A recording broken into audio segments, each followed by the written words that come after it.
কি ব্যাপার অজয়? দুপুরে এই সময় আমার কেবিনে কিছু কি হয়েছে? না না, আপনার সাথে একটি জরুরি দরকারি কথা ছিল। হ্যাঁ হ্যাঁ, অবশ্যই বলো না, কি বলবে? না মানে খাবারের সময় হয়ে গেছে, আপনি খেয়ে নিন, এখন আমি পরে আসবো। হ্যাঁ, ঠিক আছে, তুমিও খেয়ে নিয়ে অপেক্ষা করো, আমি তোমাকে ডেকে নেব।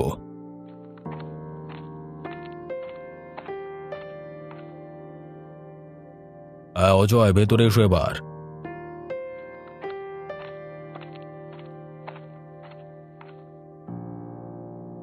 স্যার বলছি যে আমি গত ২ বছর ধরে কাজ করছি আপনার এখানে, কিন্তু আমি এখনো পর্যন্ত একটাও ছুটি নিইনি।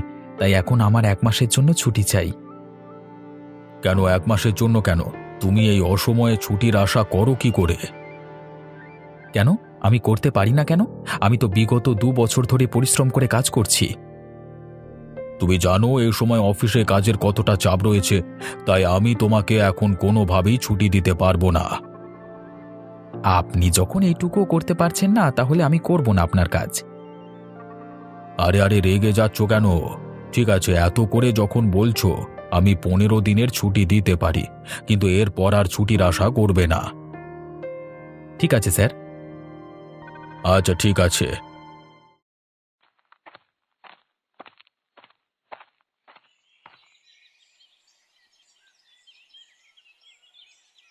আমার তো বয়স হয়েছে বাবা, আর কতদিনই বা আমি আছি। সংসারে এত অভাব, টানতে পারছি না সংসার ঠিক মতো। আমি আর কি করব বলো মা, ঠিকমতো চালানোর তো চেষ্টা করছি। একটা বিয়ে তো করলি না, আমারও বয়স হচ্ছে, ছেলের বউয়ের মুখটা যে দেখে যেতে পারবো না। আহ মা, সব সময় এমন কথা বলো কেন? তো আর কি বলবো বাবা, এমন তো কাউকে চাই যার ওপর সংসারের দায়িত্বটা দিয়ে যেতে পারি। এমন কথা বলতে নেই মা, তুমি যতদিন আছো ততদিনে তো আমার ভালো। মায়ের মতো আশ্রয় কি আর অন্য কেউ দিতে পারে? আমি যাবার পর তোকে দেখার জন্য তো কাউকে আমাকে রেখে যেতে হবে। আচ্ছা মা, এখন বিকেল বেলায় আমি বাইরে যাচ্ছি, তুমি ভালো করে রান্না করে রেখো, আমি এসে খাবো, কেমন? ঠিক আছে, সাবধানে যা। আচ্ছা, চললাম।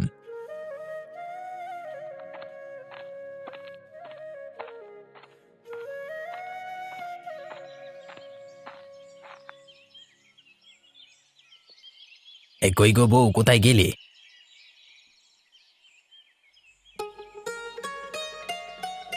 এই তো এখানে। তা তোমার কাজ হলো? হ্যাঁ তা হলো বটে। তুমি তাড়াতাড়ি কিছু খাবার বারো তো, খুব জোরে খিদে পেয়েছে, আমি হাত পাটা ধুয়ে আসি। হ্যাঁ তাই করো, আমি খাবার বাড়ছি।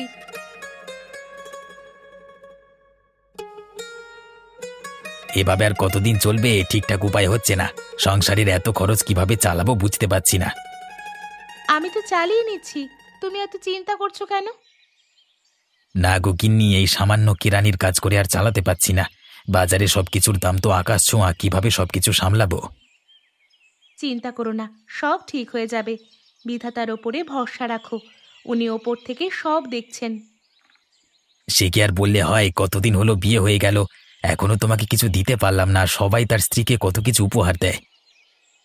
বাদ দাও এসব, তোমার ভালোবাসাটাই আমার কাছে সব থেকে বড় দামি উপহার। এমন করে কিচ্ছু হয় না, আর আমরা তো মাত্র দুজন থাকি, ঠিক চালিয়ে নেব। তা কি আর বললে হয় গিন্নি? এবার তো সংসারটাকে বাড়ানোর চিন্তা ভাবনা করতে হবে। মানে কি বলতে চাইছো? সংসারটাকে আবার কিভাবে বাড়াতে হবে? গিন্নি, আমরা কি দুজনই থাকবো? শুধু তিনজন হবে না? ধ্যাত, কি সব বলো না, আমার মুখেও কিচ্ছু আটকায় না। তাড়াতাড়ি খেয়ে নাও, ঠান্ডা হয়ে যাচ্ছে খাবারটা। ওমা, লজ্জা পাচ্ছ যে? আবার লজ্জা দিচ্ছ? আমি গেলাম, তুমি খাও।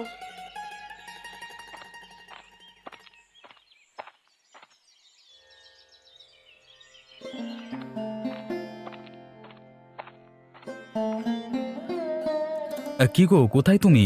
বাড়ি চলে এসেছি যে আমি।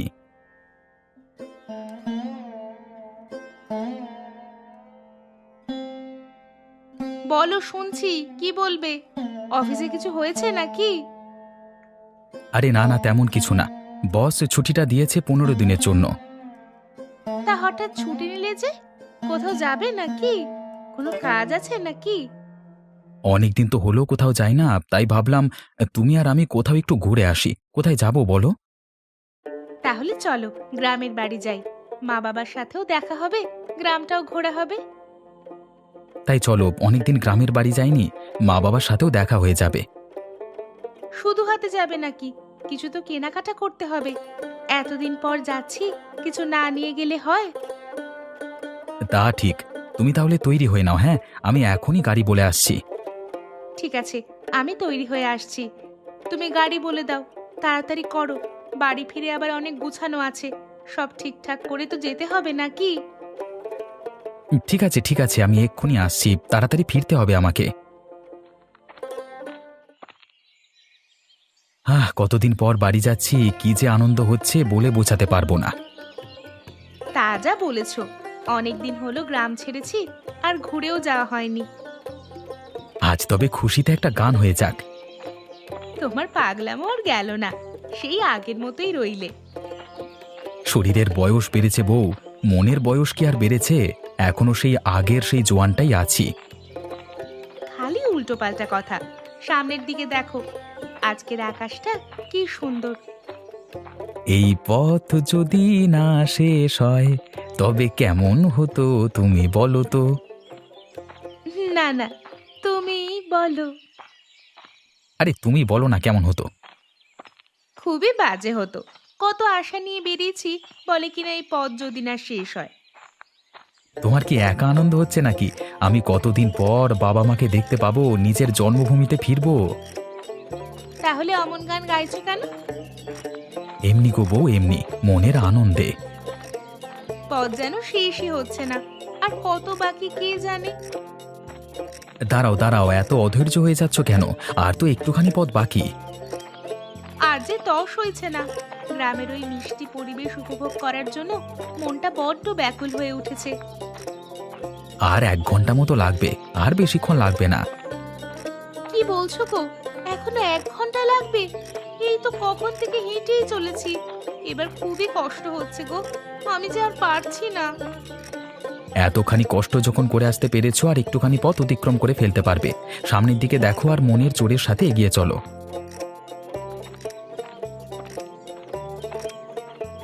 ওই তো দেখা যাচ্ছে গ্রামের চৌরাস্তার মোড়, সেই চিরচেনা রাস্তা, পাশে মাঠ পুকুর, কি অপূর্ব দৃশ্য। অবশেষে পৌঁছে গেলাম সেই চিরচেনা গ্রামে। আহা, কি সুন্দর জায়গা। ভেজা মাটির কি গন্ধ, ঝলমলে রোদ, কি অপূর্ব অনুভূতি। হ্যাঁ ঠিকই বলেছ, সবুজ ঘাসের ওপর দিয়ে হাঁটবার মজাই আলাদা। আবার হাঁটতে হবে তো, বেলা হয়ে এলো। এই তো এবার তাড়াতাড়ি পা চালিয়ে পৌঁছে যাব বাড়িতে। সেই মাঠ, কতই না ছুটোছুটি করেছি, লুকোচুরি খেলেছি এই মাঠে। কি সুন্দর আজকের সকাল, কি ঝলমলে রোদ, পাখিদের কি কিচিরমিচির শব্দ, মনোমুগ্ধকর আকাশ, সবকিছু মিলিয়ে একটা মনোরম পরিবেশ।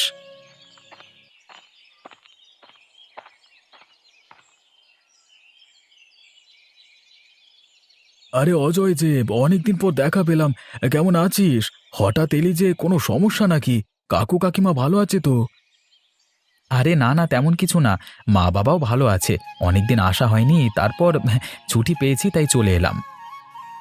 ভালোই করেছিস। তা সময় করে মাঠে আসিস, আড্ডা হবে কেমন? তা বৌদি ভালো আছেন তো?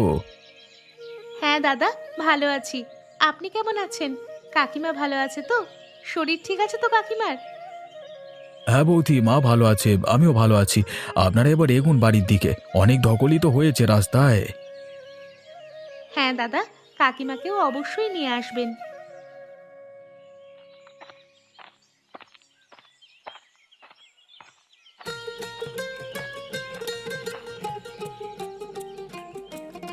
মা, ও মা, কোথায় তুমি?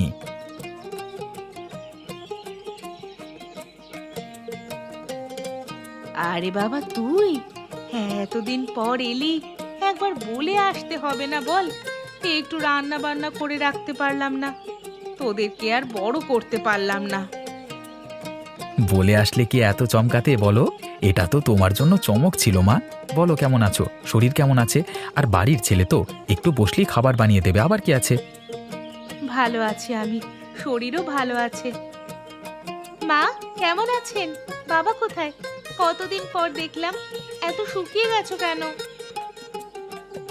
আহা, এসেই আরম্ভ করলে শাসন। আমি একদম ঠিক আছি। তোমার বাবা একটু বাইরের দিকে গেছে, চলে আসবে এক্ষুনি। তোমরা ভেতরে চলো দেখি। আচ্ছা মা, চলুন ভেতরে যাই।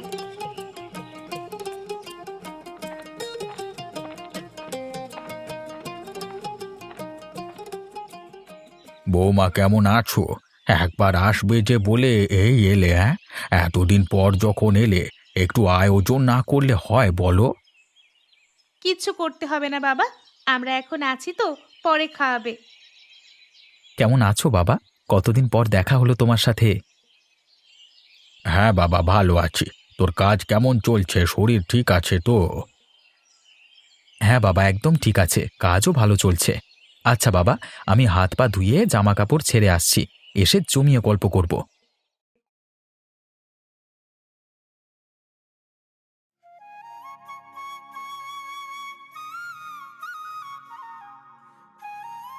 মা, আমি চলে এসেছি। কি কাজ করব বলুন তো? একটু সাহায্য করে দিয়ে আপনার। কিচ্ছু করতে হবে না বৌমা, এই তো এলে, গিয়ে বসো দেখিনি। আচ্ছা মা। বলো বাবা, কি বলছিলে? তখন মা শুনতেই দিল না, জোর করে পাঠিয়ে দিল। তোর কাজের জায়গায় সব ঠিকঠাক তো? হঠাৎ গ্রামে এলি যে? কেন বাবা, এমনি আসতে পারি না? অনেকদিন ছুটি নিইনি, আর ভালো লাগছিল না বলে কদিনের ছুটি নিয়ে চলে এসেছি। আমি একটু বাইরের দিক থেকে ঘুরে আসি, অনেকদিন বেরোনো হয়নি। আচ্ছা বাবা, সাবধানে যা, রাস্তা দেখে শুনে যাস। ঠিক আছে মা, আসলাম আমি।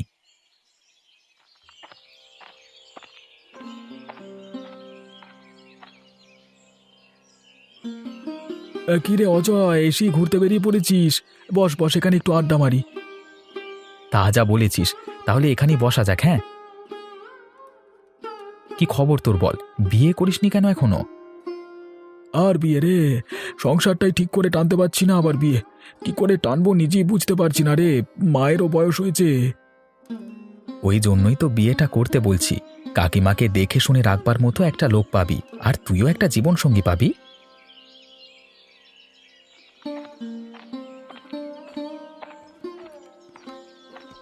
আরে অজয়, যে কবে এলি, কেমন আছিস বল?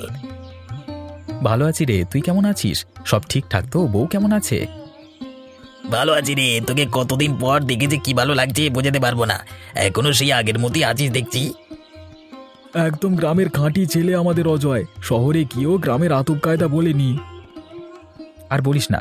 তা সবাই যখন আছি, একদিন পিকনিক কর না, সবাই মিলে খুব আনন্দ হবে। হ্যাঁ, তা করলেই হয়। বসে পড় না হিসেব করতে। একদম ঠিক বলেছিস, কিন্তু হিসেব করতে হবে কালকে সকালে। আজ আমার একটু কাজ রয়েছে। আচ্ছা ঠিক আছে, কালকে সকালে এখানে আসিস সবাই। একটা খাতা জোগাড় করে দে দেখিনি, আমি ফর্দ করি। আগে কি হবে তো বল, কিছু ঠিক না করেই ফর্দ করবি নাকি? মাংস, ভাত আর চাটনি কর, এগুলোরই হিসেব কর। কিন্তু পিকনিক হবে কোথায়? এখানে তো সব জায়গাতেই বাঁশ পুঁতে দিয়েছে। আমি এতদিন পর যখন এসেছি, মাংসটা আমিই খাওয়াবো। বাকিটা তোরা বল কে কি দিবি। বাকি তো অনেক জিনিসপত্রই আছে পড়ে। আমি তাহলে মশলাপত্র নিয়ে আসবো, আর চাটনির জোগাড় আমি করে ফেলবো। হ্যাঁ, আমাদের গাছের পেঁপে নিয়ে আসবো। আমাদের জমিতে এবার আলু চাষ হয়েছে, আলু নিয়ে আসবো। আর বাসনপত্র নিয়ে আসবো আমি। মাকে বের করে রাখতে বলবো সব। তাহলে তো হয়েই গেল। কোথায় করবি বল পিকনিকটা? জায়গা চাই তো একটা। আমাদের বাড়িতে করবি নাকি? তাই কর, বৌদিও অনেকদিন পর এসেছে, একটু আনন্দ করতে পারবে, আর জায়গাটাও ভালো হবে। জায়গা, মেনু সব তো ঠিক করলি, কিন্তু কবে হবে সেটা বল। তোরাই বল কবে করবি, আমি সবেতেই রাজি। রবিবার কর তাহলে, সবারই ফাঁকা থাকবে, আর ধীরে সুস্থেও করা যাবে।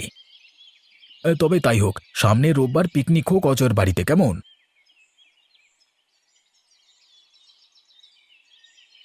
এখানেই রান্না হবে। এবার সব বের করে এক এক করে কাজে লেগে পড়তে হবে। এই তো আরম্ভ করছি। আমি বরং আলুগুলো কেটে ফেলছি, আর হয়ে গেলে আমি সব বাটনা বেটে ফেলছি। হ্যাঁ, আমি মাংসটা ধুয়ে আসছি, এসে বাসনপত্রগুলো ধুয়ে ফেলছি। হ্যাঁ, আমি গরম জল একটু বসিয়ে দিই, তাহলে মাংস ধুতে সুবিধে হবে। গরম করে নে, ততক্ষণ আমি মাংস রেখে দিয়ে বাসনপত্রগুলো ধুয়ে নিচ্ছি।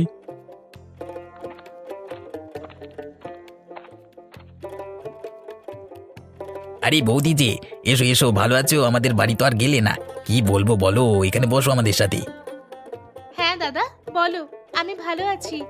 বৌদিকে তো নিয়ে আসতে পারতে, আমিও একটু গল্প করতে পারতাম। তা তোমাদের রান্নার জোগাড় কত দূর?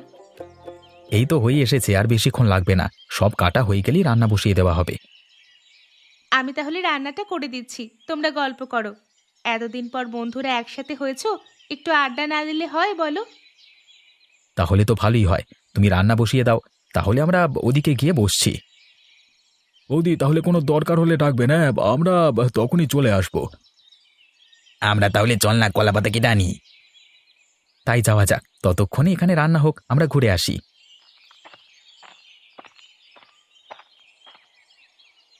কোথায় অজয়, তোর শহরের কি খবর রে?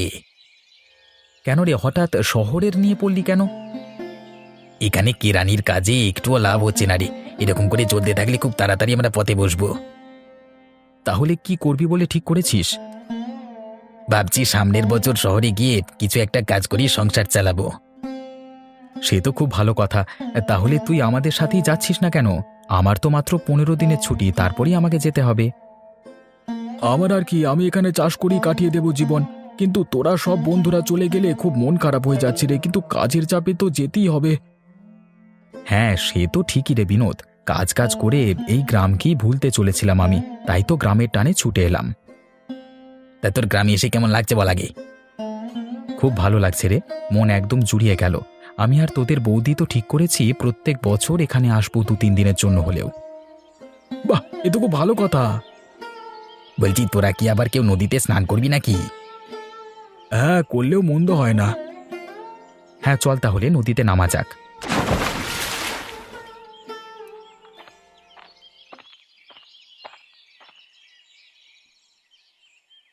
কি হলো বৌমা, একা একা এইরকম করে বসে আছো কেন?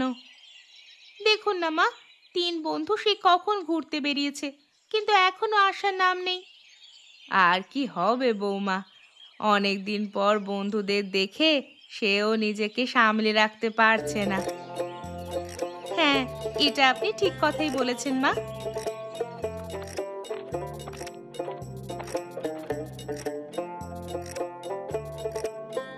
আমরা চলে এসেছি, এবার আমাদের চটপট খেতে দাও দেখি।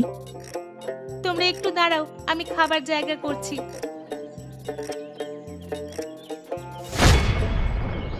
আরে যা, বিড়ালটা তো মাংসের ঝোলে মুখ দিয়ে দিল। এবার কি হবে? আমরা এবার খাবো কি? মেরে তারা বেটাকে, এই ধর ধর ধর ধর ধর। আরে সুপ্রিয়, ছেড়ে দে বিড়ালটাকে, তারও হয়তো খিদে পেয়েছিল, বেচারাকে মারিস না আর। ঠিক আছে, তোর কথায় মানলাম না, কিন্তু এবার কি খাওয়া যাবে সেটা ভাব। ভয় পেও না, আমি একজন মায়াবী পরী। আমি তোমাদের মানসিকতার পরীক্ষা নিচ্ছিলাম, তোমরা এতে উত্তীর্ণ হয়েছো। আপনি সত্যি মায়াবী পরী। হ্যাঁ, তোমাদের এই ভালোবাসা দেখে আমি মুগ্ধ, তাই আমি তোমাদের আরো 2 হাঁড়ি মাংসের ঝোল এনে দিচ্ছি। এখন আমি চললাম, তোমরা আনন্দ করো।